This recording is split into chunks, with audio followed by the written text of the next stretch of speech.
¿Sí? Se inició. Ya está. Se inició la grabación. Voy a compartir pantalla y van a poder ver. Chicos, si tienen alguna pregunta en cualquier momento, por favor, solo díganlo, ¿sí?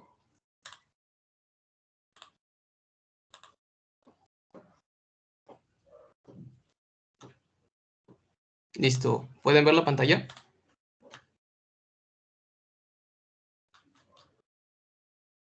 Sí se ve.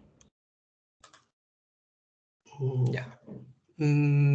La teoría de hoy día, bueno, la asesoría de hoy día sería en base a las bases moleculares de la transmisión hereditaria, ¿sí? Vamos a ver principalmente, en primer lugar, vemos sobre el ADN, la estructura del ADN, luego vamos a hablar sobre qué es lo que conforma en sí el ADN y el ARN. También hablaremos sobre el ARN y sus tipos, algo sobre el dogma central de la biología, que vendría a ser la replicación, la transcripción y la traducción de las proteínas. Y luego hablaremos sobre los genes. Faltaría el punto número 8 ahí, que vendría a ser sobre las mutaciones, ¿sí? Y sobre el ADN recombinante. Bueno, chicos, ustedes están como que acaban de llevar el curso de biología, ¿verdad? Así que sabrán que el ADN... Espérense. Listo. Entonces, sabrán que el ADN se encuentra dentro del núcleo de la célula. Pero más o menos, ¿cuánto mide el ADN? Si estiramos el ADN, nos va a medir aproximadamente 2 a 1 metro con 70, algo así, ¿no? Entonces, ¿cómo es que todo esto de ADN puede entrar dentro de la célula? Entonces, aquí podemos ver, ¿no? Cómo es que ese ADN se puede compactar dentro del núcleo gracias a que el ADN está, eso mismo, está compactado, está empaquetado, está tan empaquetado que llega a formar esas estructuras que nosotros conocemos como cromosomas. Los cromosomas son compuestos de ADN y también de proteínas, que son las histonas. Estas histonas, como podemos ver, este cromosoma vamos a ir desenrollando, y nos va a terminar resultando esta estructura como si fuera el famoso collar de perlas, ¿sí? ¿Conocen? Ya lo han visto también en biología. Esas bolitas que ustedes ven es justo donde el ADN se enrolla alrededor de las histonas. Aquí están las histonas, ¿sí? Y si desenrollamos eso incluso un poco más, pues llegamos al ADN. ¿Para qué sirven las histonas? No solamente para empaquetar, sino también para permitir que el ADN se exprese o no se exprese, ¿sí? Vamos a ver eso un poquito más adelante. En general, el genoma humano, vamos a ver que comprende hasta 2 millones de nucleótidos, ¿sí? 2 millones. Y de estos 2 millones de nucleótidos, al combinarse, al estar así en el orden en el que están, vamos a ver que puede darnos hasta 100.000 genes que, bueno, vamos a verlos un poquito más adelante esto para que entiendan, ¿no? Entonces, algo que les mencioné aquí sobre los nucleótidos, ¿no? Son 2 millones de nucleótidos. ¿Pero qué son los nucleótidos? Esto es un nucleótido, lo que podemos ver acá. Para que se forme el ADN tenemos que tener 3 moléculas, ¿no? 3 moléculas son las principales. Pero no solamente esto va a ser para el ADN y el ARN. O sea, no solo va a ser para el ADN, sino que también va a ser para el ARN, ¿ya? Así que las 3 moléculas que vamos a ver ahorita también van a ser para el ARN. Así que eso, por favor, entiendan. Sí, aquí está abajo. Miren, vamos a ver primero el azúcar, ¿sí? El azúcar que va a componer al ARN y ARN es una pentosa. ¿Qué era una pentosa? Era un carbohidrato que está formado por 5 carbonos, ¿sí? ¿Cuáles son estos carbohidratos? Tenemos dos, la desoxirribosa para el ADN y la ribosa para el ARN, ¿sí? Luego, ¿qué tenemos? Aparte del azúcar, tenemos la base nitrogenada, que son 5. 4 de ellas van a estar en el ARN y otras 4 van a estar en el... Perdón, estas 4 van a estar en el ADN, ¿sí? Y en el ARN van a estar estas 3, ¿sí? Y el uracilo. Ahorita vamos a ver eso un poquito más adelante. La cosa que tienen que saber ahorita. Tenemos en el ADN y en el ARN tenemos pentosas, tenemos bases nitrogenadas, ¿y qué nos falta? El grupo fosfato. ¿Qué es este? Ese es el grupo fosfato. Entonces aquí podemos ver más o menos cómo vendría a ser la estructura del ADN. Les dije que tenemos pentosas, que vendría a ser la R, las bases nitrogenadas, que son estas, que tienen varios colores, el rojito, el naranja, el verde, y en morado, ¿sí? Y hacia afuera tenemos el grupo fosfato. Se puede ver, ahí está. ¿Sí? Vamos a ver, ¿qué más hay acá? Ya. Las bases nitrogenadas que van a formar parte del ADN son la adenina, la guanina, la timina y la citosina. Pero por ahí les dije yo, el uracilo no, chicos. El uracilo es del ARN, ¿sí? El uracilo es exclusivo del ARN. No lo vamos a ver acá en ADN. ¿Qué más tenemos? Hay una diferencia entre lo que es un nucleótido y un nucleósido. El nucleótido, de nuevo, y aquí, ¿sí? El nucleótido vendría a ser la estructura que se forma de la unión de tanto el grupo fosfato, la pentosa y la base nitrogenada, ¿no? Lo que vemos acá. Estos son nucleótidos. Nucleótido, un nucleótido de adenina, un nucleótido de guanina, un nucleótido de timina y citosina. Y el nucleósido, ¿sí? Nucleósido vendría a ser solo la estructura que se forma a partir de la unión de ribosa, o bueno, perdón, la base nitrogenada y la pentosa, ¿no? Aquí está. Y como estamos hablando de ADN, pues solo por estar en ADN, esto de aquí, este nucleósido se llama desoxirribonucleósido, ¿sí? Y estos nucleótidos vendrían a ser desoxirribonucleótidos. ¿Se entendió eso hasta ahí? Un poco rápido, un poco...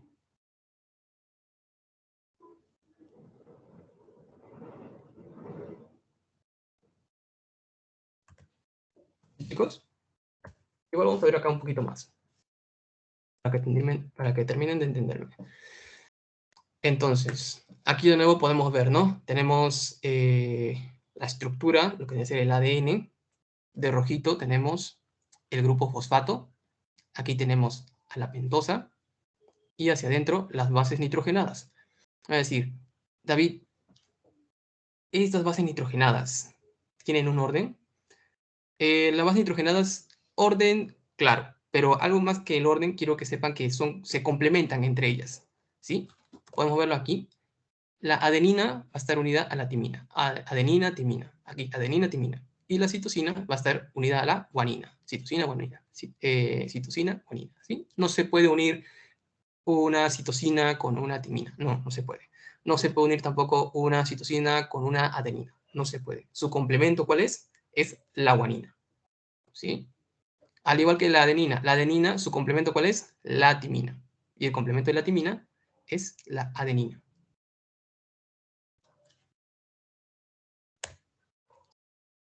Aquí también lo podemos ver, ¿no?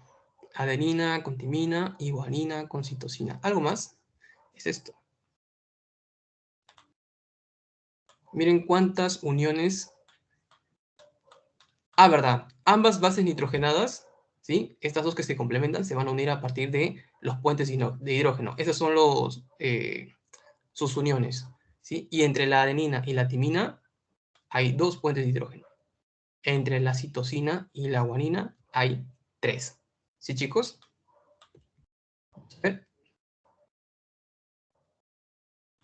Ahí, ¿sí, no?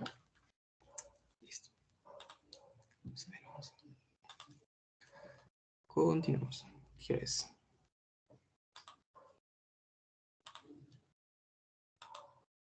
Y aquí está, las bases nitrogenadas, ¿no? Hasta aquí hemos visto ya la estructura del ADN y les voy a mostrar, solo para mencionar, ¿no? Estas bases nitrogenadas se dividen en dos. Las pirimidinas, que son las que tienen un anillo, y las purinas, que son las que tienen doble anillo. En el caso de las pirimidinas, tenemos la citosina, la timina y el uracilo. En las purinas tenemos la adenina y la guanina. Y lo que le decía, ¿no? Mire, el ADN tiene citosina, timina, adenina y también la guanina. Mientras que el ARN tiene citosina, uracilo, adenina y guanina. O sea, en el ADN tenemos timina y en el ARN tenemos uracilo. ¿Sí? Eso es lo que quiero que recuerden. Por favor, ahí pónganle. Creo que tienen igual las diapositivas de Jair. Ahí pónganle en rojito, pónganlo, subrayando. ¿Sí? Ah, ya. Ahora sí, hablando del ARN, tenemos tres tipos de ARN. En primer lugar, ¿en qué se diferencia el ARN del ADN? El ADN tiene esta forma, ¿sí? Es una doble hélice. Son dos cadenas, ¿sí? El ARN no. El ARN es solo una cadena, ¿sí? En este caso tenemos tres tipos de ARN principales. Tres tipos que son principales, ¿sí? No son solo tres, pero son tres principales. Tenemos el ARN mensajero, el ARN ribosómico, el ARN de transferencia. El ARN mensajero es este que se forma en el núcleo, ¿sí? Se forma en el núcleo y es el que se va a unir al ribosoma para que sea traducido, ¿sí? Se va a traducir a proteína. O sea, el ARN ribosómico, perdón, el ARN mensajero es el que va a terminar codificando para proteína. Es este. Es este que podemos ver aquí en azulito. Ya. El ARN ribosómico es este. ¿Sí? ¿Cómo les explico? El ribosoma no solo está compuesto de proteína, no solo es proteína, sino que también tiene parte que es ARN, ¿sí? Ahí tenemos el ribosoma con su subunidad mayor y la subunidad menor. Entre ellas se va a unir, ¿quién? El ARN mensajero. Justo está. Subunidad menor y aquí está la subunidad mayor. El ARN de transferencia es un poco más difícil de explicar, pero vamos a hacerlo de forma sencilla, ¿sí? Aquí está el ARN de transferencia. Aquí tenemos, este es el ARN mensajero, ¿sí? Y de forma general, el ARN de transferencia es el que va a transportar a los aminoácidos, ¿sí? Lo va a transportar aquí, en su colita. Aquí tenemos, este vendría a ser el ARN de transferencia, y aquí tendría adherido al aminoácido, ¿sí? Lo tiene bien unido. Y miren, aquí tenemos el ARN mensajero, aquí estaría el ribosoma, compuesto por proteínas y ARN ribosomal. Y también tenemos al ARN de transferencia.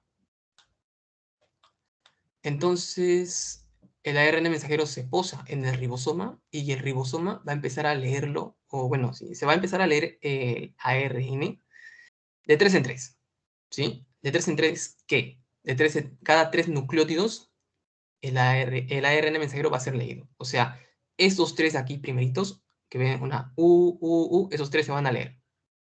Luego se va a leer la guanina de aquí, la adenina y la citosina de acá. Los tres juntos se leen. Luego se leen estos tres aquí, que es guanina, uracilo, adenina. ¿Sí? De 3 en 3. ¿Y cómo se le llama eso? A ese grupo de 3 nucleótidos se le conoce como codón. ¿Sí? Lo que está acá, aquí está. Los tres de aquí se le conoce como codón. Mientras que el que está en el ARN de transferencia se le conoce como anticodón. ¿Sí, chicos? Y para que se den cuenta, el codón y el anticodón son complementarios. ¿Quién era complemento de la guanina? La citosina. ¿Quién era complemento de la adenina? La timina. Pero en ARN no tenemos timina. ¿Qué tenemos? Uracilo. Ahí está. ¿Listo? A ver. ¿Ya está? Sí, se pueden complementar. La guanina con la citosina, la adenina con el uracilo. Y así el ARN de transferencia va a ir llevando aminoácidos conforme vaya a ser el orden de los nucleótidos, ¿no? Depende, el codón va llevando un aminoácido, otro aminoácido, otro aminoácido, ¿sí? Y así va a ir formando ahí la cadena. Dentro del ribosoma se van a ir uniendo los aminoácidos y formando una cadena. El dogma central de la genética, bueno, se centra en que en el proceso que hay entre el ADN, todo el proceso que tiene que pasar para convertirse a proteína, ¿sí? Podemos ver que tenemos dos pasos y aparte también la replicación, que es bueno para que se conserve el ADN de la célula madre a las células hijas. Tenemos entonces la transcripción y la traducción, ¿sí? Y aparte pues la replicación. Este es para que se conserve el ADN. La transcripción vendría a ser el paso que hay de ADN a ARN, ¿sí? La transcripción. Y la traducción vendría a ser este paso de ARN a proteína. Y cada una de estas tiene enzimas características, ¿no? Que la van a caracterizar específicamente a ese proceso. A la transcripción, ¿quién la caracteriza? Como pasamos de ADN a ARN, ¿cuál va a ser el producto? El ARN, ¿verdad? El producto final es el ARN, a partir de ADN. Entonces necesitamos una enzima que sea específica para formar ARN. ¿Cuál es? La ARN polimerasa. ¿Sí? En la traducción lo habíamos visto en la diapositiva anterior, qué estructura nos permitía ir formando la cadena de proteína, perdón, la cadena de aminoácidos, los ribosomas.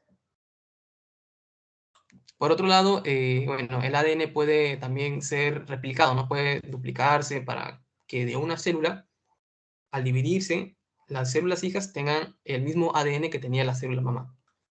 Entonces, ¿qué queremos formar ahí? Queremos formar más ADN. ¿A partir de qué? De ADN. La replicación, como queremos formar más ADN, tenemos a la ADN polimerasa. ¿Sí, chicos? Y bueno, en los últimos años también se ha visto un proceso más que vendría a ser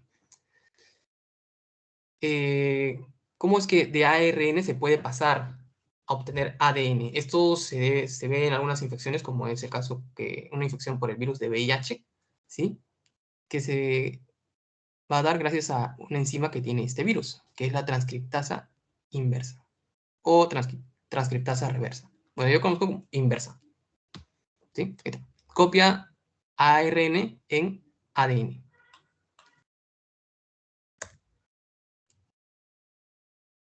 ¿Hasta ahí alguna pregunta? Cualquier cosa, chicos, sus preguntas, como veo que no me pueden hablar todos por el Teams, aquí tengo normal abierto el chat de WhatsApp, normal, pueden pasar sus preguntas por ahí. ¿Sí?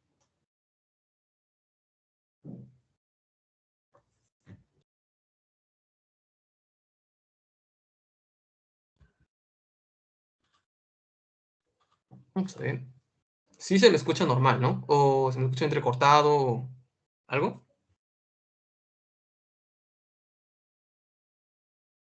Sí se escucha bien. Ya, listo. Tenemos ahora que hablar sobre cada uno de estos procesos, ¿no? La replicación, la transcripción y la traducción. La replicación vendría a ser, como les mencioné, el proceso a través del cual la célula madre, por decirlo así, cuando quiere dividirse, tiene que duplicar su ADN. ¿Para qué? Para que cada célula hija tenga una copia, ¿no? Una copia de este ADN. Entonces, para eso, como les mencioné, tenemos que tener enzimas. ¿Cuál es la enzima que va a caracterizar este proceso? Es la ADN polimerasa. Aquí está arriba. Ya se ha puesto en una de las hebras del ADN y va a ir copiándolo. Va a ir trayendo nucleótido por nucleótido para ir uniéndolo aquí. ¿Sí? También tenemos a la topoisomerasa, que si bien su proceso, o sea, su función es, ¿cómo decirle? Darle resistencia, ¿sí? A estas hebras de acá y también aliviar la tensión que hay de este otro lado. A ver, a ver, a ver. Más o menos imaginen como si fuese un resorte, ¿no? O sea, mientras más estas hebras se desenredan, estas hebras de acá se van a ir como que van a ir aumentando la tensión en estas hebras de acá. Así que la topoisomerasa lo que hace es aliviar esta tensión.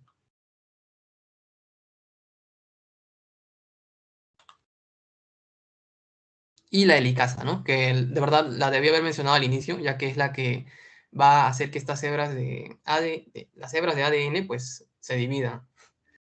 Al final esta es la que vendría primero. La helicasa divide el ADN y una vez dividido el ADN, pues se va generando una tensión acá, la topoisomerasa ahí es donde actúa y ya cuando las hebras de ADN están lo suficientemente divididas como para que pueda comenzar la replicación, viene el ADN polimerasa. ¿Sí? En la transcripción vamos a ver el paso de ADN a ARN, ¿sí? Esto es cuando, digamos, queremos producir una proteína. Estaba pensando en una proteína, al menos para hoy día, una proteína que la mayoría conozca.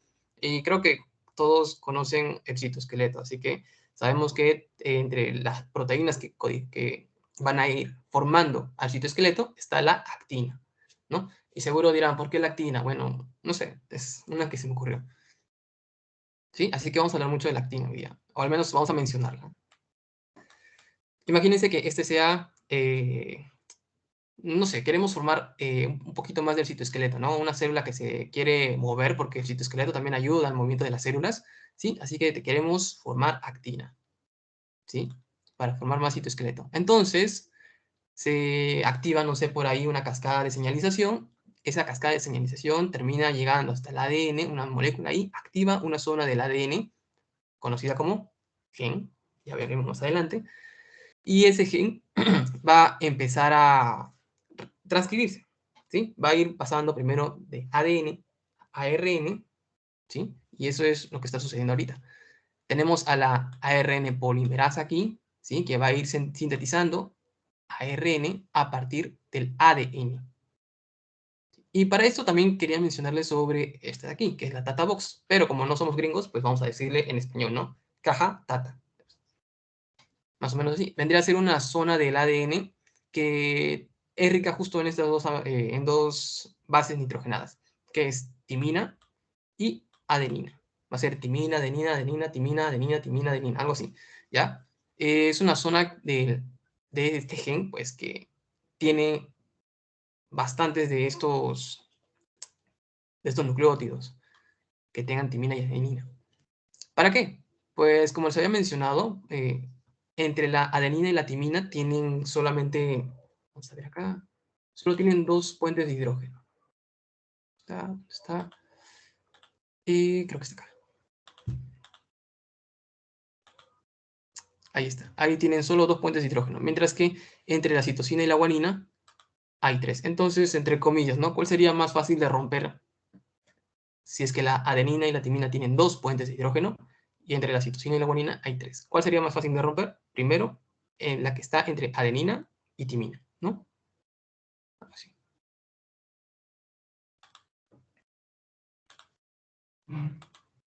Es por eso que justo aquí es donde comienza la división del ADN, ¿no? Para que se empiece a replicar. Perdón, para que se empiece a transcribir. ¿Qué pasa una vez el ARN ya se ha transcribido, el ADN a ARN, ya tengo mi ARN ahí, ya que chévere? Ese ARN no puede salir del núcleo. Ese ARN es un ARN inmaduro, tiene que pasar varios procesos para poder convertirse en un ARN maduro y poder salir al núcleo. Perdón, salir del núcleo. ¿Cuáles son esos procesos? Principalmente hablaremos de uno, ¿sí? Pero son más. Del que hablaremos es el splicing, el otro es el encapuchamiento, ¿sí? El splicing o corte y empalme vendría a ser justo eso, cortar el ARN, ¿sí? Miren. Ya. Yo creo que, bueno, ya. Tenemos aquí el ADN, ¿no? Tenemos toda esta hebra del ADN. Aún no vean los colores. Tenemos toda la hebra del ADN. Todo, todo, todo. Y abajo tenemos el ARN, ¿sí? Ya sea transcrito de ADN a ARN, tenemos aquí, ¿no? Porque es más delgadito, porque es solo una hebra. ¿Sí? Ahora sí, vean los colores. Dice exón número 1, exón número 2, exón número 3, exón número 4. ¿Qué son esos? Son zonas del ADN que se van a traducir, ¿sí? No todo el ADN ni el ARN se va a traducir a proteína, no, no todo. Solamente son fragmentos. Entonces, estas zonas que están de color aquí son las que se van a traducir a proteína. ¿Y qué son las otras zonas? Estas acá, que no tienen color. Esos son los intrones. ¿Ya, chicos? Son los intrones y no se van a traducir a proteína. Estas acá. Entonces, en el splicing, corte y empalme, lo que se hace es cortar el ARN justo en estas zonas, ¿sí? Cortan el exón número 1, cortan el exón número 2, cortan el exón número 3, el 4, el 5, ¿sí? Y después, una vez cortado, lo que hacen es juntarlos. Los juntan. Y aquí está. Ahora, David, me van a... una pregunta.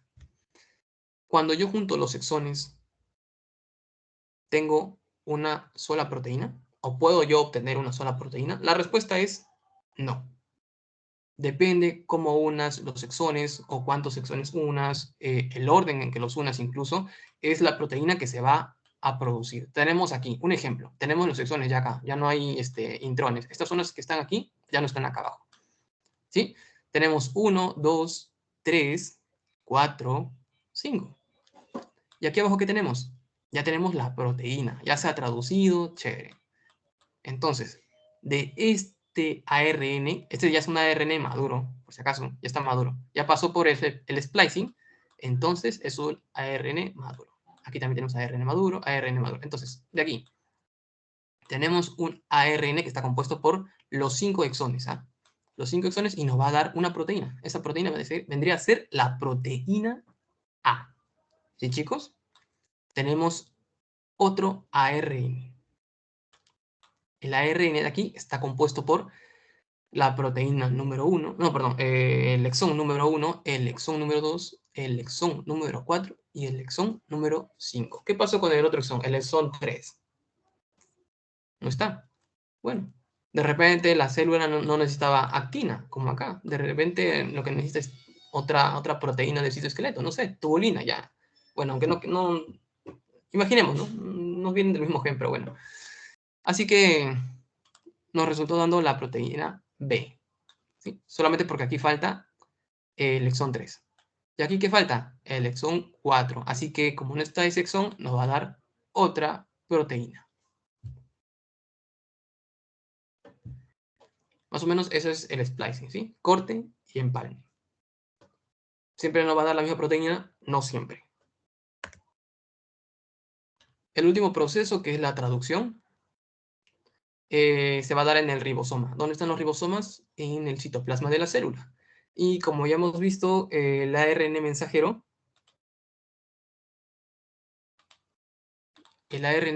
que es este, se va a poner entre la subunidad menor y la subunidad mayor del ribosoma.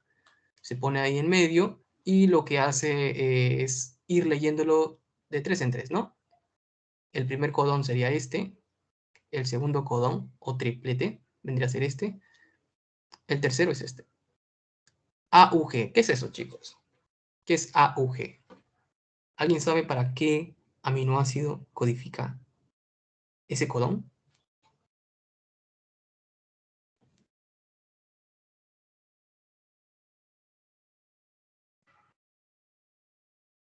Chicos, es conocido, ¿ah? Tal vez sea, desde mi punto de vista, el único triplete que se deban aprender. O por ahora. Es el triplete que deberían conocer desde ya. ¿Sí? Y justo acá abajito está. Este es el aminoácido. Se le conoce como metionina. Y también es conocido como el codón de inicio. ¿Sí? Codón de inicio, ¿por qué? Porque es el que se va a utilizar para iniciar la traducción de cualquier proteína. ¿Sí? Por esta de verde acá. Aquí abajito lo tenemos de verde. AUG. Codifica para el aminoácido metionina. También conocido como el codón de inicio. Así como tenemos codón de inicio, también tenemos codón de finalización. Bueno, esos tres de acá, ¿no? UAA, UAG y UGA. Los tres son codones de fin.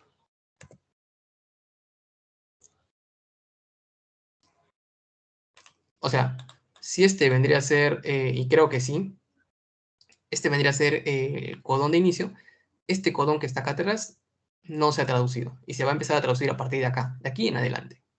¿Sí, chicos? Es de acá no. Es por eso que acá vemos solo la metionina. Y aquí vemos otro codón, ¿no? Aquí vemos otro codón, es para la prolina. Y justo aquí se ha unido el ARN de transferencia y ha traído la prolina. Se ha unido la metionina con prolina. ¿Sí, chicos?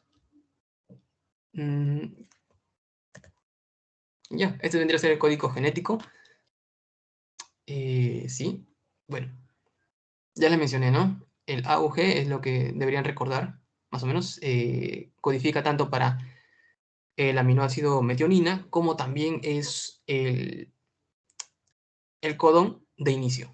Y esto vendría a ser los codones de fin. Tal vez recuerden el de inicio y los de fin. ¿Sí, chicos? Esos dos. El codón de inicio, que también codifica para metionina, y el codón de finalización, que codifica para... Bueno, para no codifica, no codifican para aminoácidos. Solo dicen, hasta aquí nomás llega la proteína, no más. ¿Sí? Listo. ¿Hasta ahí alguna pregunta, chicos? ¿Sí se me escucha? Se me fue el internet, seguro. Sí, está grabando. ¿Cuántos hay? Son 17. ¿Hasta ahí se me ha entendido? ¿Entendieron? Vamos a pasar a la segunda parte del tema de hoy, que... Ay, creo que he volado. A la segunda parte del tema de hoy, que vendría a ser sobre los genes, las mutaciones. ¿Sí? Y hablaremos un poquito sobre el ADN recombinante.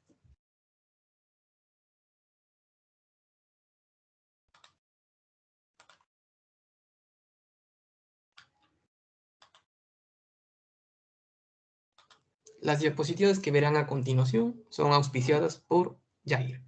¿Sí? Bueno, hablaremos sobre los genes un poquito algo así de forma general, ir complementándolo con lo que hemos visto anteriormente. ¿Sí? Y como dice, unidades de herencia, ¿no? O sea, unidades de herencia, ¿a qué se refiere? Que va a ir de generación en generación. Como les mencioné, el ADN se va a duplicar cuando necesitemos, cuando las células necesiten, digamos, dividirse, ¿no? Para que ambas células hijas tengan la misma copia del ADN, ¿sí? Y bueno, unidad de herencia que corresponde a un segmento de molécula. O sea, el gen vendría a ser un segmento de este ADN. De todo este ADN, el gen es una pequeña parte. ¿Cuántos genes tenemos? Al inicio vimos que teníamos casi 100.000 genes. ¿Sí? Que va a codificar una proteína, perdón, que va a codificar una o más proteínas. Esta parte, no sé si se acuerdan, que va a codificar una o más proteínas, tiene que ver con el splicing. ¿Sí? ¿Recuerdan?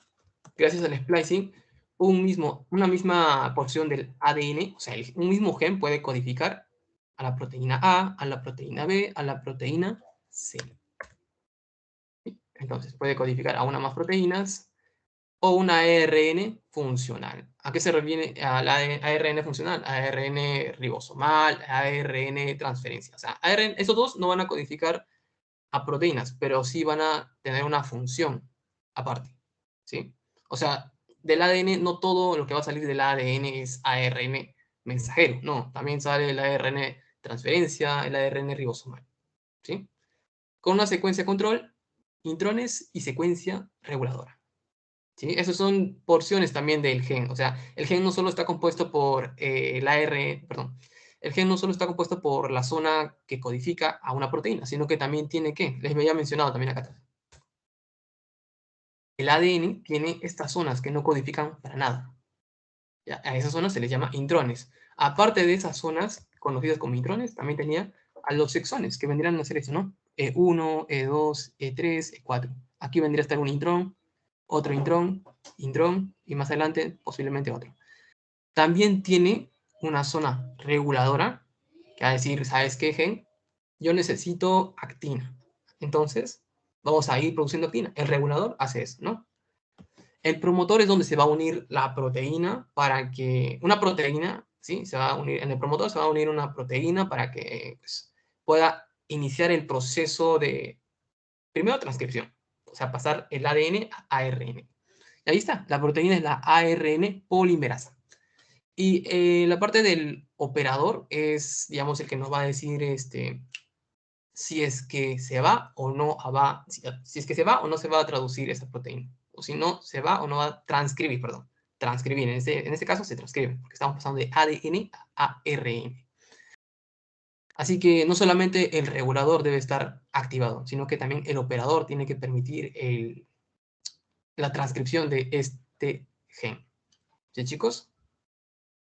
De nuevo, entonces, el gen vendría a ser una unidad hereditaria que corresponde a un segmento de la molécula de ADN que codifica, perdón, una o más proteínas, o un ARN funcional con su secuencia control, intrones y secuencias reguladoras. Más o menos por ahí es lo que he estado eh, mencionándoles todo este momento, todo este tiempo. ¿Sí? Y si se dan cuenta, todo esto tiene que ver con lo que les he estado hablando hasta ahorita, ¿no? Lean ese concepto una vez más, ya más adelante, con más tiempo, más calma. Y vamos a ver que estos genes tienen ciertas características, ¿sí? Por ejemplo, en primer lugar, la expresividad. No todos los genes van a expresarse de igual forma. Algunos pueden ser como que un poco más leves, otros pueden tener un poco más de expresión. Y en general, vendría a ser la intensidad con que se manifiesta un gen. Por ejemplo, si yo te dijera que aquí una de estas dos manos tiene campodactilia, tú me dirías fácilmente esta, ¿verdad? Pero esta también tiene, solamente que se expresa muy poquito. ¿Sí? Aquí, solo este dedo, el dedo meñique. Pero también hay, no parece, ¿verdad? En este gen, en esta mano sí, fácilmente tú puedes decir que tiene campodactilia. ¿Por qué? Porque se nota más. En esta mano hasta podrías dudar que habría alguna alteración, ¿verdad? Pero ambas manos tienen campodactilia, solo que se expresa con distinta intensidad. ¿Sí? Eso vendría a ser la expresividad, la intensidad con que se manifiesta un gen.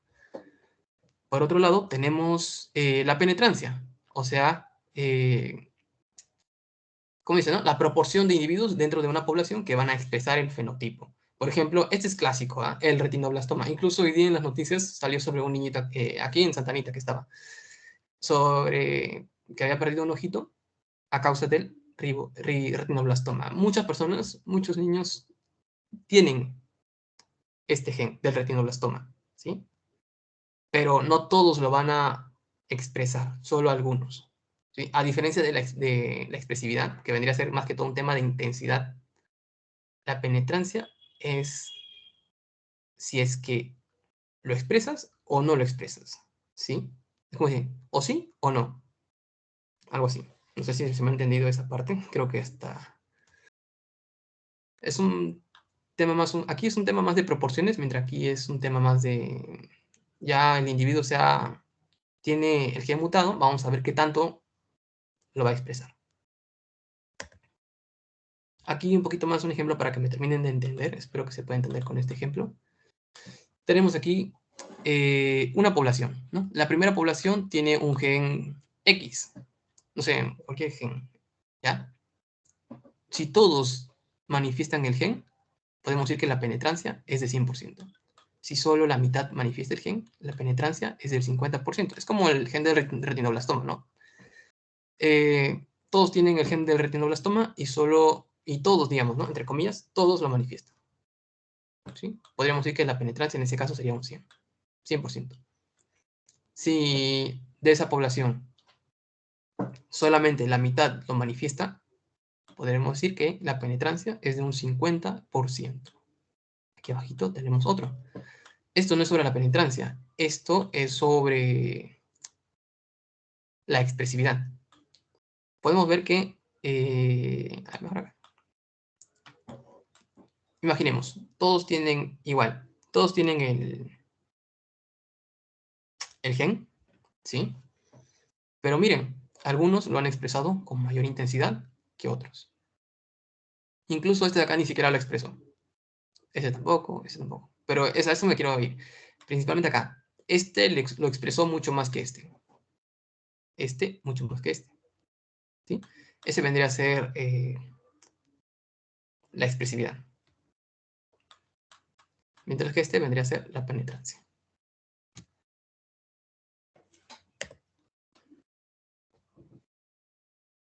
Tenemos otras dos características de los genes. Vendría a ser la pleiotropía y la heterogeneidad genética. Por un lado, la pleiotropía, o no, sí, pleiotropía, nos dice que de un solo gen pueden haber múltiples efectos, ¿Sí? 1, 2, 3, 4. Es cuando, digamos, ¿no? Estos principalmente se ven cuando este gen muta. Si un gen está mutado, puede darnos múltiples alteraciones, no solamente una. Un ejemplo lo vemos en el síndrome de Marfan. En el síndrome de Marfan tenemos un gen a nivel del cromosoma 15, ¿sí? Que codifica, si no me equivoco, para el colágeno. En el síndrome de Marfan está alterado un tipo de colágeno, lo cual nos va a resultar como manifestación en que una persona va a ser muy alta. Vamos a tener como, en estas personas que tienen síndrome de Marfan, se caracterizan por ser muy altas, tener extremidades muy largas y delgadas. Además, algunas otras alteraciones, justo por su gran tamaño, pues pueden tener aracnodactilia. Como les dije, está alterado algunas partes, un tipo de colágeno que nos va también a producir en este caso dilatación de la aorta, y el pectorum excavatum, que va a ser esta excavación que hay a nivel del pecho, ¿no? Es como que el pecho está como que hundido, ¿sí? Su contraparte del pectorum excavatum, así como hay pectorum excavatum, más adelante ya será en clínica, no sé, ya. Hay otro que es el pectum carinatum, que es lo contrario, que es hacia adelante, o sea, no está excavado, sino está sobresaliendo el pecho, ¿sí? Pero ahorita, pues, es solamente un ejemplo, ¿ah? Esto vendría a ser sobre el síndrome de Marfan. Un solo gen puede generar varios efectos. Por otro lado, aquí tenemos la heterogeneidad genética, lo contrario. Múltiples genes pueden tener un mismo efecto. Si hay un daño a nivel de estos genes, todos pueden confluir en un mismo resultado, ¿no? Entonces, este gen me da, no sé, a ver, ¿cómo? Ah, ya. Este gen de aquí, digamos, me genera X efecto. El gen número 2, el mismo efecto. El gen número 3, el mismo efecto. El 4, también, ¿no? Aquí dice, muchos genes contribuyen en un único efecto. Y aquí tenemos el caso de la osteogénesis imperfecta. Vemos que tenemos múltiples tipos y cada uno va a ser producido por distintos genes, ¿no? Mutaciones a nivel de distintos genes. Estos genes pueden estar tanto cromosoma 17, 7, ¿sí? Y al final todos van a generar estas alteraciones a nivel del sistema óseo, que podemos ver, ¿no? Tipo 1, tipo 2, tipo 3, aquí también tipo 3, tipo 4, tipo 6, y así. Podemos ver. Al final, todas estas alteraciones en distintos genes nos van a dar efectos. ¿Dónde? En este caso, a nivel del sistema óseo.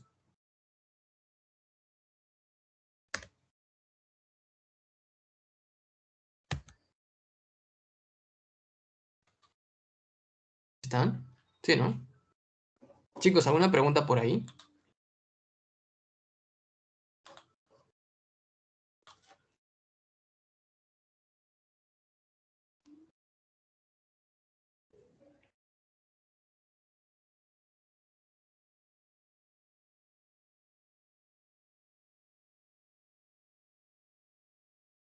¿Ninguna?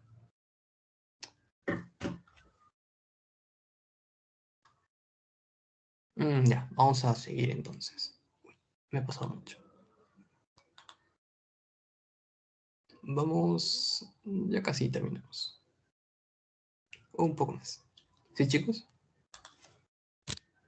El modelo del operón. Ya bueno. Teníamos aquí tu gen, ¿verdad? Tenemos, ¿cómo se explicarle? Les había mencionado que un gen no está solo compuesto por la parte que nos va a dar proteínas, sino que esa es solo una pequeña porción del gen. El gen realmente tiene zonas de regulación como el regulador, el promotor y el operador, ¿no? Se los había mencionado. Los intrones también están parte de estos genes y también pues cuando queremos activar un gen se tiene que activar, digamos, todo. ¿Sí? El regulador tiene que permitir la traducción de este gen, perdón, la transcripción de este gen, así como la ARN polimerasa se tiene que unir al promotor y el operador tiene que permitir la transcripción del gen. Sí, aquí está. El promotor es a donde se une la ARN polimerasa y el operador se le une a una proteína que la va a activar. O sea, el operador tiene que estar activado para que pueda transcribirse. Y si no, pues va a bloquear la función de la ARN polimerasa. Bueno, las mutaciones vendrían a ser estos cambios que se van a producir, ¿no?, en la secuencia de nucleótidos que van a conformar el ADN. Estas mutaciones, como pueden suceder en múltiples células, si son somáticas, digamos, van a morir con el individuo. O sea, el individuo muere, muere la mutación. Pero si es que se produce dentro de las células sexuales, ahí está el problema, porque quienes van a heredar esta mutación van a ser las próximas generaciones, ¿sí? Células sexuales, células germinales, bueno, ¿ya? ¿Se entendió esa parte, no? Tenemos, entre los tipos de mutaciones, tenemos las mutaciones génicas o puntuales. Son mutaciones en un punto específico, o sea, en los nucleótidos, ¿sí?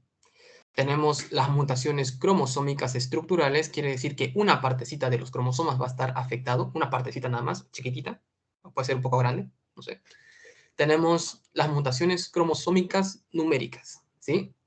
Esa creo que es de las que más se conoce, bueno, al menos son de las que más van a escuchar, ¿sí? Al menos durante estas clases van a escuchar mucho de eso. Síndrome de, no, síndrome de Turner, síndrome de Klinefelter, así. Sí, son de las que van a escuchar casi estas clases, casi todas estas clases. Y bueno, entonces recordar eso, ¿no? Las mutaciones son génicas o puntuales, cromosómicas estructurales, si es que un pedacito de cromosoma está alterado, y las cromosómicas numéricas o genómicas. ¿Sí, chicos? Y recordar, ¿no? Tenemos 23 pares de cromosomas. 23. El último par, el par 23, son los cromosomas sexuales. Y bueno, esto es de lo que le estaba hablando sobre las mutaciones puntuales, ¿no? Tenemos dos. Ah, bueno, esto se menciona más adelante. De esto vamos a hablar en una diapositiva aparte, ¿ya? Sí, aquí está. Ya luego retomamos esto. Un ratito. Entonces, dentro de las mutaciones génicas o mutaciones puntuales, ¿sí? Recuerden que es justo una mutación dentro de los nucleótidos. Recordar, ¿no? Este nucleótido eran en sí, estos nucleótidos se diferenciaban porque tenían adenina, guanina, timina y citosina. En el caso del ADN, ojo, estamos hablando de mutaciones en el ADN. Entonces, si es que uno de estos nucleótidos cambia, de repente un nucleótido con timina lo cambio por uno por adenina, ya cambia el aminoácido que se va a poner justo ahí, ¿verdad? Cambia. No sé si me están entendiendo, estoy yendo un poco rápido. Voy a copiar esta parte de acá, ¿ya? Sí. Esto de acá.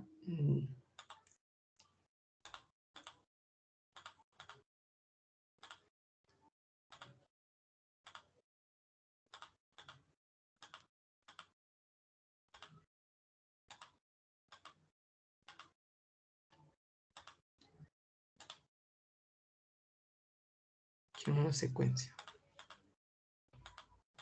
Creo que por aquí está. Ya, bueno, me quedo con esta.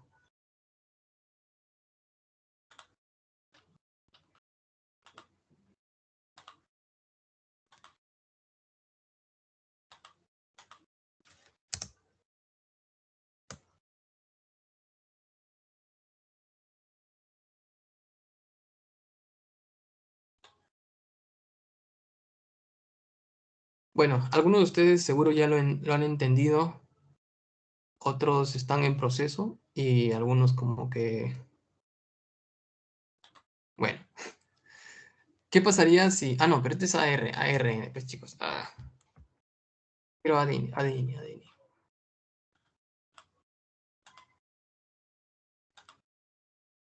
Ya, bueno, esto sirve.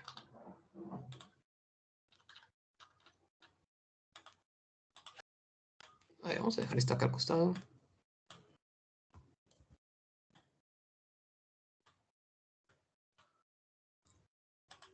¿Sí? Miren, imaginemos, tenemos aquí, a ver, ¿cuál quieren? Citosina, timina, citosina, ¿ya? Mejor agarremos uno de los que ya está acá. Guanina, adenina, guanina. ¿Sí? Tenemos ahí, ¿cómo se llamaba ese triplete? Codón, ¿verdad? Se le llama codón. Entonces, si un aminoácido aquí cambia, o sea, la guanina, adenina, guanina, cambia, de repente, ¿no? Cambia de guanina, bueno, cambia de adenina, cambia a timina, tendríamos adenina, timina, perdón, guanina, timina, guanina.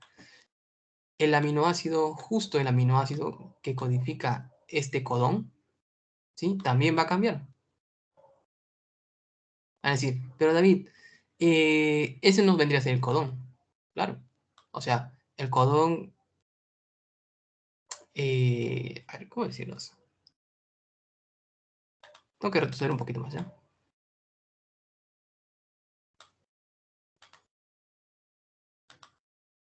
Disculpen, disculpen, disculpen, disculpen, disculpen.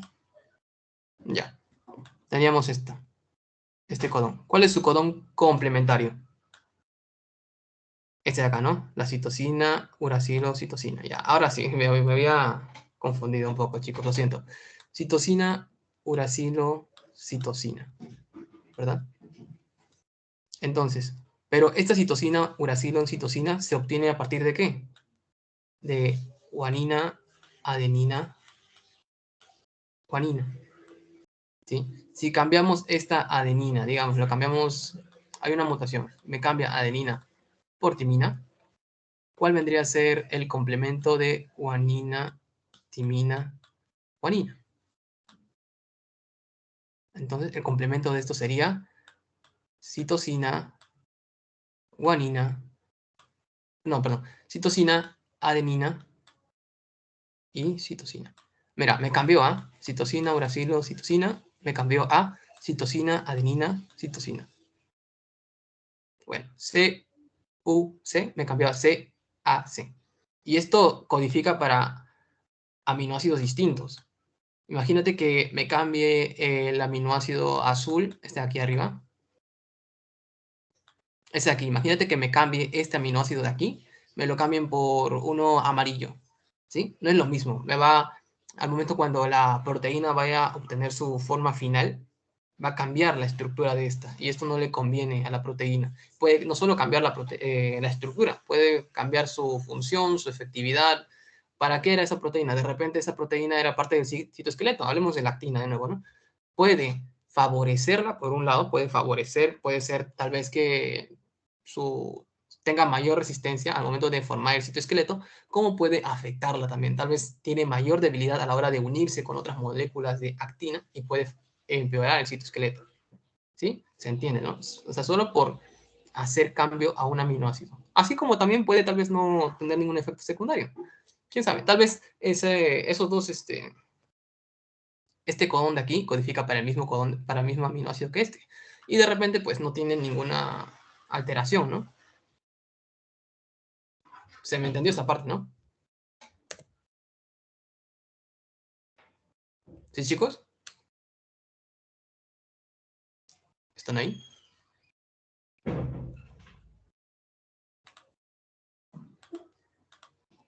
Sí, se me entendió, ¿no?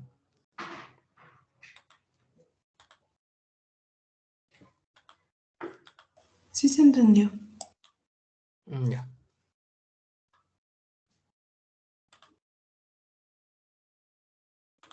Entonces, de lo que les acabo de explicar son las mutaciones génicas, ya que afectan solamente un punto del gen, o sea, un nucleótido.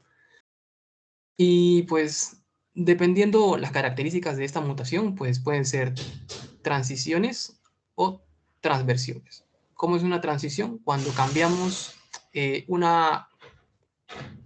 cuando cambiamos una purina por otra purina, ¿sí, no? Aquí está, purina por purina, o por lo contrario, una pirimidina por otra pirimidina, ¿no? Recuerda, ¿no? Las pirimidinas son unas, las purinas son otras.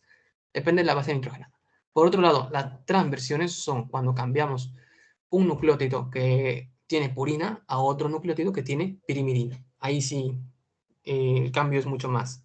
O viceversa, si cambiamos un nucleótido que tiene pirimidina a un nucleótido que tiene purina. ¿Sí? Así que es una transición si es que los nucleótidos son, digamos, si es que se cambia un nucleótido purínico por otro nucleótido purínico. Creo que esa parte es fácil de entender. Por otro lado, tenemos las pérdidas y las inserciones. Bueno, si es que, digamos, aumentamos o sacamos nucleótidos, a eso se refiere. Son adiciones si es que se le aumentan nucleótidos y son deleciones si es que se le quitan nucleótidos. Esto creo que son de los más peligrosos.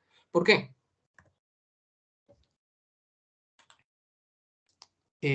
Vamos a ver. Aquí está, una pluma. Si yo tengo este codón de acá, este codón de aquí y este otro codón de aquí, ¿sí?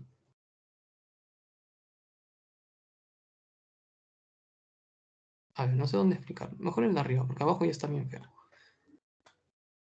Aquí tenemos uno, aquí tenemos otro. Sí, dividiéndolo. 3, otros 3 acá. Y ya. Vamos a ir viendo uno por uno para que vean por qué es que digo que son de los más peligrosos. Digamos, tenemos UUU que va a codificar un aminoácido, el número 1, ¿no? El GAC que va a codificar el aminoácido número 2 y el GUA que va a codificar el aminoácido número 3. Y así va a ir siguiendo, ¿no? ¿Qué pasa si yo cambio este aminoácido de aquí por otro? ¿No? Lo cambio por... Perdón. ¿Qué pasa si cambio esta A de aquí? Lo cambio por citosina. Solo me va a cambiar a este aminoácido. Pero ¿qué pasa si es que yo elimino esta adenina de aquí? Ahí sí, no solamente me va a cambiar este aminoácido, porque toda la cadena va a correr, ¿sí o no? Entonces, elimino este aminoácido y ya no sería este triplete. El triplete llegaría hasta la guanina de acá, ¿verdad? Se uniría guanina, citosina, guanina. Porque este aminoácido, esta adenina de acá ya no está. Y lo mismo sucedería al otro lado. Ya no sería uracilo, adenina, citosina. ¿Sí? Perdón, ya no sería guanina, uracilo, adenina. Ahora sería uracilo, adenina, citosina.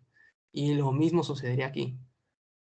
¿Sí? O sea, correría toda la cadena. Las deleciones y las adiciones son peores que las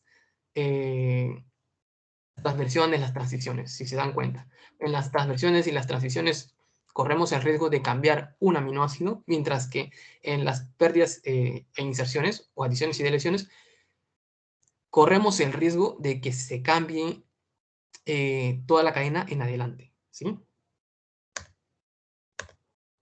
Y aquí está. Creo que aquí era más fácil de explicarlo. Eh,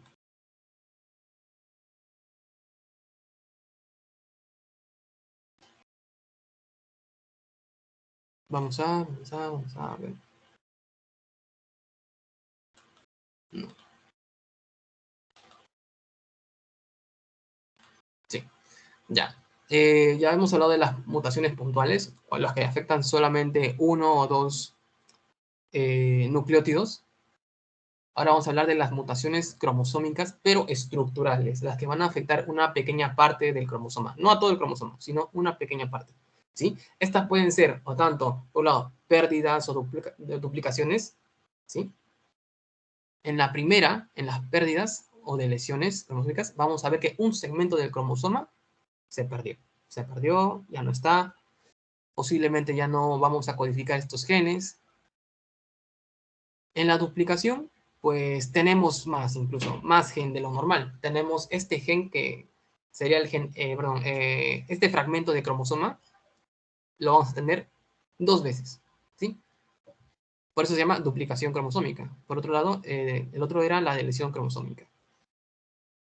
Luego tenemos las variaciones de la distribución. En este caso, tenemos el gen, perdón, tenemos la parte del cromosoma, pero no lo tenemos donde debería estar, o no lo tenemos como debería estar. ¿A qué me refiero? En el caso de las inversiones, está el fragmento del cromosoma, pero está invertido, está al revés. ¿Sí? Ahorita vamos a ver una imagen.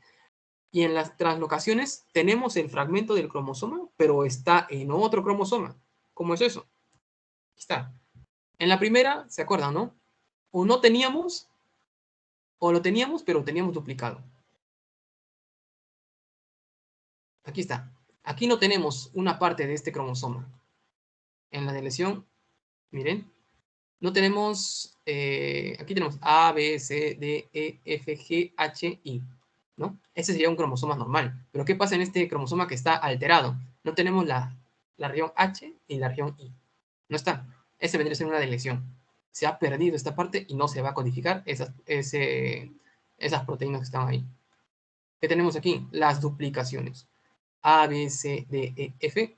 Y aquí tenemos D, E, F, D, E, F. Lo tenemos por 2. ¿Sí? Este vendría a ser el cromosoma alterado. En el otro caso, sí teníamos la cantidad de... Sí teníamos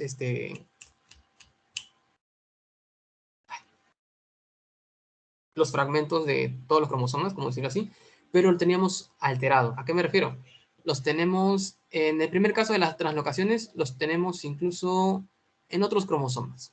¿Sí? Miren, estos de acá son numeritos. Aquí están las letras, ¿no? Estos vendrían a ser cromosomas que están bien. Pero aquí se ha hecho un cambio. Este cromosoma de aquí le ha dado una partecita al cromosoma de acá. Y este cromosoma incluso le ha dado una partecita al otro cromosoma. Aquí está. A, B, C, D, E, F, G, 6, 7. ¿Cómo es eso? ¿Sí? Han intercambiado fragmentos de estos cromosomas. Esa vendría a ser una translocación. Mientras que una inversión, el cromosoma tiene lo que debe tener, pero una parte la tiene invertida. ¿Sí? No es lo clásico A, B, C, D, E, F, G, H, I. No. Tiene A, B, C, D, H, G, F, E, I. O sea, se ha invertido al revés, una parte. ¿Sí? Esas son alteraciones que pueden tener los cromosomas, pero hablando de su estructura. Por otro lado, tenemos también las mutaciones cromosómicas que van a afectar el número de cromosomas. Y dependiendo, pueden afectar a todos los cromosomas como pueden afectar solo a uno. ¿Sí? Si afectan a todos los cromosomas, se les llama euploidía. Si afectan, perdón, a un cromosoma en específico, se le llama aneuploidía. ¿Sí? O aneuploidías. Las euploidías se pueden dividir en dos. Las monoploidías, si es que, digamos, solo vamos a tener una copia de cada cromosoma. Recuerden, ¿no? Nosotros tenemos así, dos copias. Este es el cromosoma número 1, tenemos 2. Cromosoma número 2, tenemos también 2. El 3, tenemos 2. Del 4, otros 2. Del 5, otros 2. Del 6, otros 2. No vean este de acá, ¿ya? Este de acá es... Ese aquí ahorita no lo vean. Luego hablamos de ese. ¿Ya? Pero como se dan cuenta, tenemos 2 de cada cromosoma, ¿verdad? Tenemos 2, 2, 2, 2, 2. Regresando. Entonces, tenemos dos copias de cada cromosoma. Y en el caso de las euploidías, nos va a mostrar que pueden tener una copia, pueden tener 3 copias de cada cromosoma, pueden tener 4 copias incluso. O sea, wow. ¿Qué nos va a mostrar acá? Miren, que, como les dije, se va a dividir en las monoploidías y las poliploidías. Las monoploidías creo que ya se dieron cuenta, ¿no? Es cuando solo tenemos una copia, un solo juego de cromosomas, una sola copia de cada cromosoma. O sea, no tenemos 2, tenemos solamente uno en cada caso, ¿no? Un cromosoma 1, un cromosoma 2, un cromosoma 3. No tengo imágenes de eso, pero creo que este vendría a ser el caso. Está, monoploidía. Nosotros somos diploides, o sea, tenemos 2 copias. ¿Sí? 2 copias de cada cromosoma. Y las poliploidías vendría a ser todo lo demás. O sea, cuando tenemos 3 copias, 4 copias, no sé si se podrá, pero incluso 5 copias. ¿Sí? Si tenemos 3 copias, sería un organismo triploide. Si tiene 4 copias, sería tetraploide. ¿Sí? Nosotros somos diploides. O nuestras células son diploides. ¿Sí? Bueno, nuestros cromosomas son diploides. Solo hay 2 copias.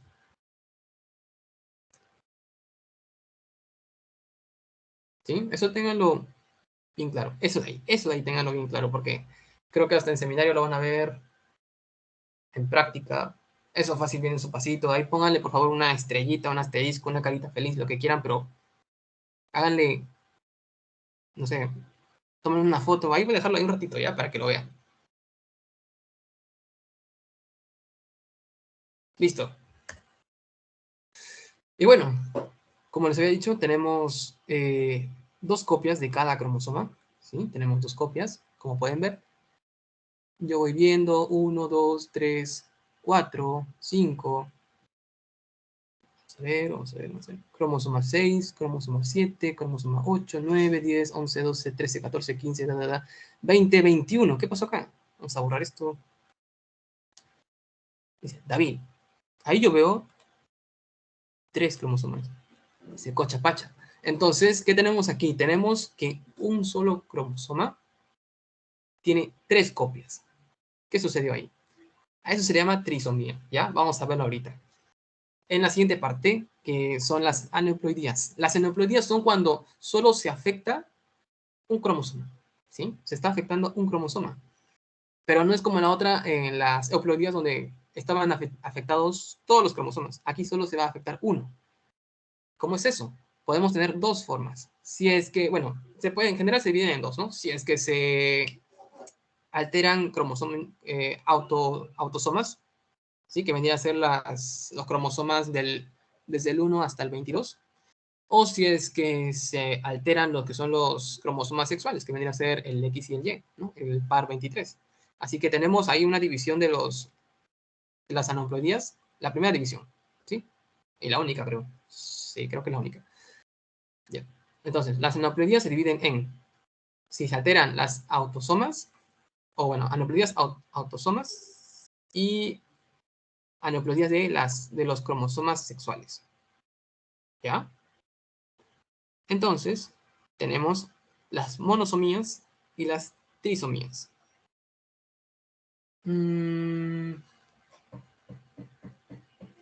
Creo que también había casos en el que habían hasta 4 cromosomas. Sí, sí, sí, sí, creo que ya lo vieron con Yair, seguro.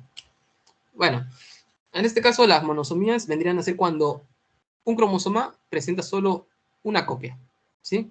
Clásico de esto ocurre en los cromosomas sexuales, ¿sí? Cuando solamente tienen un cromosoma X, ¿sí? Vendría a resultar lo que conocemos como síndrome de Turner. Y las trisomías vendría a ser cuando un solo cromosoma tiene 3 copias, ¿sí? 3 copias. Lo clásico de esto va a ser la trisomía 21, lo que conocemos como síndrome de Down, ¿sí? Trisomía 21. O sea, ¿qué pasa en el cromosoma número 21? Tenemos no 2 copias, tenemos 3 copias. Todos nuestros cromosomas son diploides, diploide, diploide, diploide. ¿Y qué pasa el último? El 21. El 21 es triploide. ¿Por qué se llama? Bueno, se conoce trisomía por 3, ¿no? Y 21, pues, porque es el cromosoma 21. ¿Tenemos más? Sí, tenemos trisomía de Patot, el 18, cuando hay 3 cromosomas 18. Y, no, perdón, trisomía de Edwards, creo, 18. Y el de Patot, que es el 13.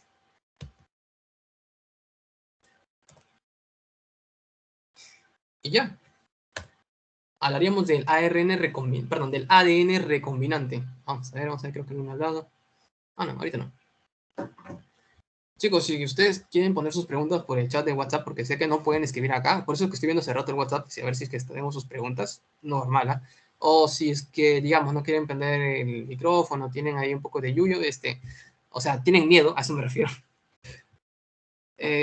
Normal, pueden escribirme al WhatsApp, o sea, por privado, normal, pueden hacerlo, y escribirme ahí sus preguntas, ¿sí? El ADN recombinante vendría a ser, tiene más un fin terapéutico, ¿sí? ¿Qué nos va a permitir el ADN recombinante? Pues clonar genes, ¿no? Clonar genes para que estos puedan ser traducidos a proteínas, pero no por nosotros, por otros organismos. Un ejemplo es lo que se hace mucho con la bacteria conocida como Escherichia coli o E. coli, como seguro su profesor lo va a mencionar en la clase. Tenemos aquí el ADN, ¿sí? Pero, digamos, vamos a ver qué... Ah, acá está, insulina, ¿ya? La insulina, la insulina, la insulina, la insulina. Un diabético tipo 1, ¿ya? La van a ver más adelante, pero yo les voy avisando. El diabético tipo 1 es el que no puede producir insulina. ¿Por qué? Porque las células que estaban encargadas de producir insulina ya no están, han ripiado, ¿sí? Entonces, lo que hacemos es, agarramos el gen que produce, que era justo que codifica para la insulina, y se le ponemos a esto. ¿Qué es esto? Es el ADN, ¿sí? Esta bolita de acá. Bueno, no, sí. Vendría a ser un fragmento de ADN de esta bacteria, de la E. coli, ¿sí? Se lo incrustamos y lo devolvemos. Ahí está. Al inicio, la bacteria no la tenía, ¿no? Solo tenía ahí. Esas bolitas se le conoce como plásmidos, ¿ya? Plásmidos. Se la quitábamos, poníamos esa fracción de ADN que codifica para la insulina y se la ponemos de nuevo a la bacteria. La bacteria va a producir sus propias proteínas, las de siempre, toda la vida, y también va a producir las proteínas que en este caso le hayamos incrustado, en este caso la insulina.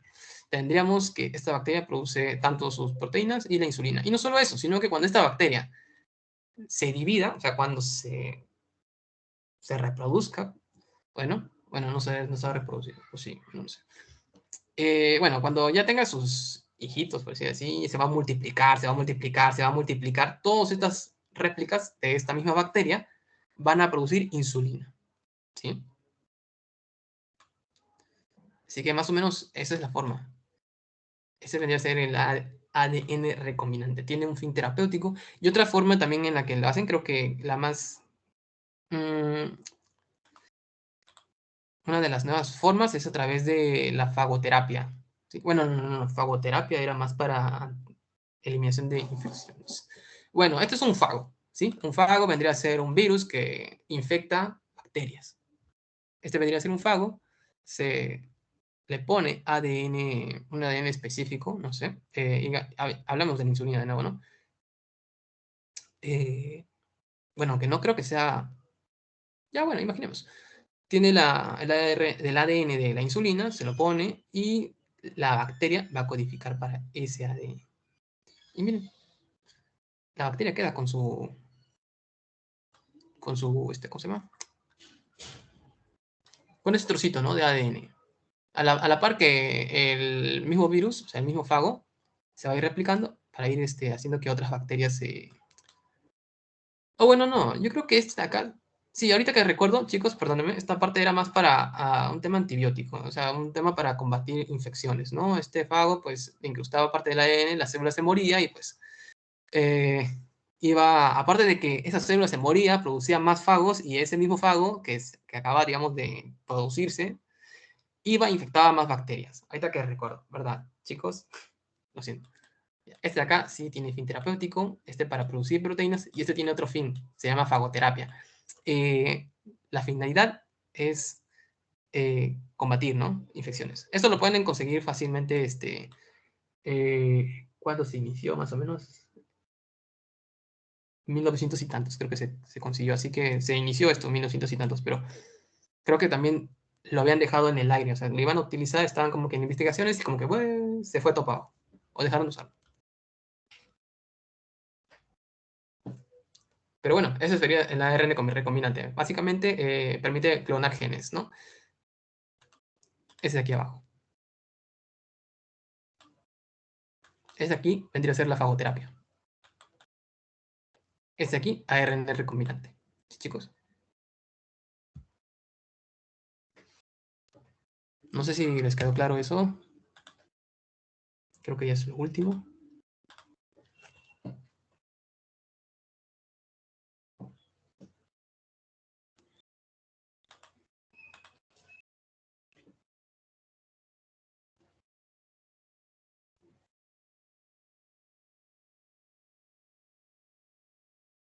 Chicos, ¿alguna pregunta que quieran hacerlo? ¿Hacerme? ¿Alguna parte de la asesoría que no hayan entendido?